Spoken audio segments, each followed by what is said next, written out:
కూర వేసి రొట్టె. హాయ్, అమ్మమ్మ టిఫిన్ తింటుంది. ఈరోజు ఆలస్యమైంది, ఎందుకంటే నాకు ఒక్కదాన్ని పని చేసుకునేసి ఆలస్యమైంది అయ్యా మనవాళ్ళారా. అమ్మమ్మ ఏంది 12 అయింది, ఇప్పుడు తింటుంది. తిని మళ్ళీ మార్కెట్ పోయేది, అన్ని కూరగాయలు అవి తెచ్చుకోవాలి. అన్ని చూపిస్తాను, ఆ ఏడియాలు కూడా చూపిస్తాను అక్కడ చూడండి. అమ్మమ్మ అంటే ఒక్కటే చేసుకోవాలి కదా, ఎవరు చేసేవాళ్ళు లేరు కదా నాకు ఇప్పుడు.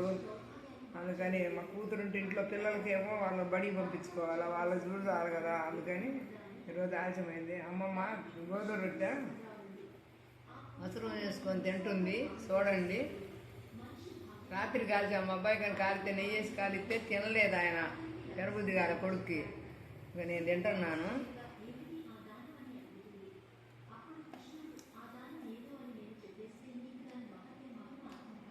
వేసి ఆపుకోవడం అది గోధుమ పిండిలో వేసి రొట్టె చేసాము. రొట్టెలో బాగా నెయ్యి పోసి కాల్చాను. తినలే, నాకు వద్దాం మా ఆకలి కాలేదు అన్నాడు. అందుకని నేను గట్ట పోసుకోకుండా ఈ రొట్టె తింటున్నాను. రొట్టె మసరం కూర వేసుకొని తింటున్నాను. సూపర్గా ఉండదు అసలు, తినాలా, ఇట్లా తింటేనే బాగుంటుంది మనకు. మీరు కూడా ఏం చేశారు, ఏం తిన్నారు మీరు? అమ్మమ్మ కామెంట్ చేయండి, అమ్మమ్మకు లైక్ చేసి సబ్స్క్రైబ్ చేసి షేర్ చేసి అమ్మమ్మను అభిమానించండి. మీరు అందరు కలిసి మా బామ్మమ్మ అడుగుతుంది చేద్దామని చేయండి మీరు అందరూ త్వరగా.